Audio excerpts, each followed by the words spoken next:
नमस्कार दोस्तों, आप देख रहे हैं बिहार की सबसे भरोसेमंद आवाज। आज का दिन बेहद खास है क्योंकि आज हम बात करेंगे उन घटनाओं की जिन्होंने राजनीति, समाज और संवेदनाओं तीनों को हिला कर रख दिया। तो चलिए शुरू करते हैं आज की सबसे बड़ी और असरदार खबरों का सिलसिला।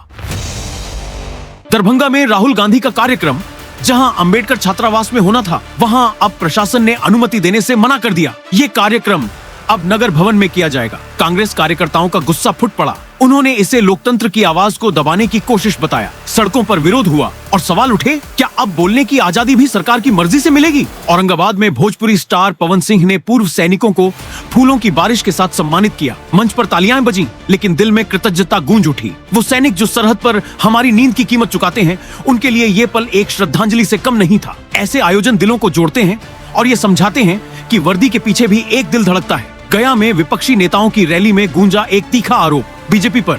यह कहकर निशाना साधा गया कि बेटी बचाओ सिर्फ एक नारा बन गया है, असल में दुष्कर्मियों को संरक्षण मिल रहा है। ये आरोप राजनीतिक माहौल को गर्म करने के लिए काफी है। जनता अब बस तमाशबीन नहीं है, वो हर शब्द का वजन समझती है। सीतामढ़ी से आई एक दिल दहला देने वाली खबर। हरियाणा में काम कर रही एक युवा महिला की हत्या हो गई। उसकी लाश गांव के पास मिली। पुलिस के मुताबिक यह किसी निजी विवाद का नतीजा है, लेकिन सवाल बड़ा है, कब तक बेटियां इस तरह दरिंदगी का शिकार होती रहेंगी? क्या बिहार की बेटियां कभी पूरी तरह सुरक्षित महसूस कर पाएंगी? किशनगंज में भारत बांग्लादेश सीमा पर तस्करों और बीएसएफ के बीच मुठभेड़ हुई। 2 जवान घायल हो गए। ये मुठभेड़ बताती है कि हमारी सीमाएं सिर्फ जमीन की लकीर नहीं, बल्कि सतर्कता का इम्तिहान भी है। देश की सुरक्षा के लिए हर रात जागते जवानों को सलाम। जहानाबाद में एक महिला कांस्टेबल ने आत्महत्या कर ली। फंदे पर झूलती उसकी जिंदगी कई सवाल छोड़ गई। शुरुआती जांच में मानसिक तनाव की बात सामने आई है। ये घटना चीख चीख कर कहती है, मानसिक स्वास्थ्य सिर्फ शब्द नहीं, जरूरत बन चुका है। मुजफ्फरपुर में नशे के खिलाफ बड़ी कामयाबी।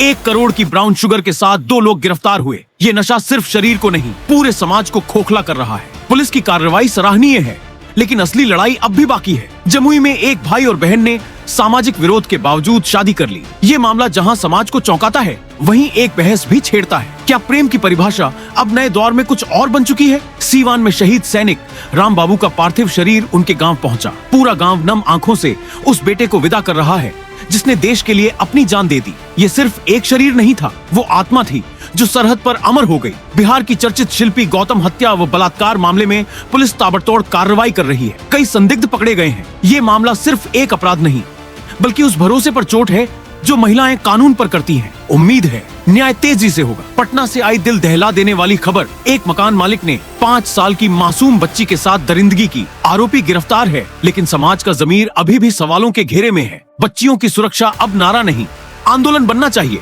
औरंगाबाद में एक महिला ने अपने 4 बच्चों के साथ जहर खा लिया। ये घटना हर उस माँ की चीख है जो तंगहाली में घुट रही है। समाज, प्रशासन और हम सबको खुद से पूछना होगा, हम क्यों नहीं देख पाते किसी की खामोश पीड़ा? सीबीएसई बोर्ड में बिहार के छात्रों की परफॉर्मेंस में 8 स्थानों की गिरावट देखी गई है। शिक्षा विशेषज्ञों का कहना है कि ये दबाव कोचिंग कल्चर और सिस्टम की खामियों का नतीजा है। शिक्षा को अब प्रतियोगिता नहीं, समझ का साधन बनाना होगा। सीवान में शहीद राम बाबू की पत्नी को आर्मी हेडक्वार्टर से कॉल आया, लेकिन उन्होंने उसे साइबर फ्रॉड समझकर काट दिया। ये सिर्फ तकनीकी गलती नहीं, बल्कि एक चेतावनी है। डिजिटल दुनिया में जागरूकता अब सुरक्षा की पहली शर्त है। पूर्णिया में 3 पुलिसकर्मी, जिनमें एक उप निरीक्षक भी शामिल हैं, अवैध वसूली में निलंबित किए गए हैं। यह घटना बताती है कि व्यवस्था में सुधार सिर्फ बातों से नहीं, सख्त कदमों से आता है। पटना की एक नाबालिग लड़की ने आरोप लगाया है कि उसके ससुराल वाले उसे वेश्यावृत्ति के लिए मजबूर कर रहे थे। पुलिस ने मामला दर्ज किया है। ये सिर्फ एक लड़की की नहीं, हर उस महिला की कहानी है जो घर में भी असुरक्षित है।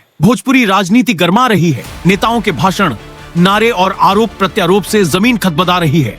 जनता अब हर शब्द को परख रही है। अगला चुनाव सिर्फ सत्ता का नहीं, भरोसे का फैसला होगा। मुजफ्फरपुर में एक बार फिर चमकी बुखार का मामला सामने आया है। स्वास्थ्य विभाग हरकत में है, लेकिन ये बीमारी हर साल एक डर लेकर लौटती है। जरूरत है स्थायी समाधान की, न कि केवल मौसमी तैयारियों की। पटना के पीएमसीएच अस्पताल में गंदगी का आलम है। मरीज और उनके परिजन परेशान हैं। प्रशासन की कोशिशें जारी हैं, लेकिन अस्पताल किसी भी शहर का आईना होता है और इस आईने में धुंध है। बिहार के कई जिले बाढ़ की चपेट में हैं। नदियों का जलस्तर बढ़ रहा है। गांव के गांव डूब रहे हैं। प्रशासन राहत कार्य में जुटा है, लेकिन तबाही की रफ्तार तेज है। क्या हम हर साल यही दृश्य देखते रहेंगे? सरकार ने शिक्षा सुधार की एक नई योजना लॉन्च की है। सरकारी स्कूलों में सुविधाएं बढ़ाने और शिक्षकों को बेहतर ट्रेनिंग देने की बात कही गई है। अगर यह योजना जमीन पर उतरी तो शिक्षा का चेहरा बदल सकता है। पटना में किसानों ने फसल के वाजिब दाम के लिए सड़कों पर उतरकर विरोध किया।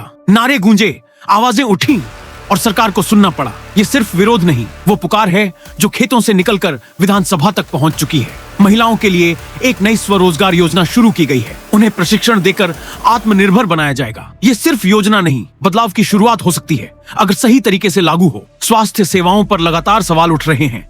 कहीं दवा नहीं, कहीं डॉक्टर नहीं, कहीं इलाज नहीं। सरकार को अब बजट नहीं, जमीन पर बदलाव दिखाना होगा। युवाओं के लिए शुरू हुआ है नया कौशल विकास कार्यक्रम। उन्हें रोजगार के लिए तैयार किया जा रहा है। अगर यह सही तरीके से चला तो पलायन रुकेगा और हुनर यहीं बिहार में निखरेगा। खेलों को बढ़ावा देने के लिए कोचिंग सेंटर खोलने की बात हो रही है। यह प्रयास अगर सच्चे मन से हो तो बिहार से अगला ओलंपिक पदक कोई दूर की बात नहीं। पर्यावरण संरक्षण के लिए पौधारोपण और स्वच्छता अभियान जारी है। ये छोटे छोटे कदम हैं, लेकिन बड़े बदलाव की शुरुआत बन सकते हैं। बिहार में लोक कला, संगीत और सांस्कृतिक विरासत को बढ़ावा देने के लिए कार्यक्रम हो रहे हैं। ये हमारी पहचान को बचाए रखने की एक खूबसूरत कोशिश है। सड़क सुरक्षा पर अब जागरूकता अभियान शुरू हुआ है। लोगों को ट्रैफिक नियमों के प्रति जागरूक किया जा रहा है। अगर ये अभियान रफ्तार पकड़ गया तो सड़कें सिर्फ रास्ते नहीं, सुरक्षित सफर बन जाएंगी। तो दोस्तों, ये थी आज की बिहार की 30 सबसे अहम खबरें। अगर आपको हमारा ये न्यूज बुलेटिन पसंद आया हो तो दिल से लाइक कीजिए, चैनल को सब्सक्राइब कीजिए और हाँ, कमेंट में जरूर बताइए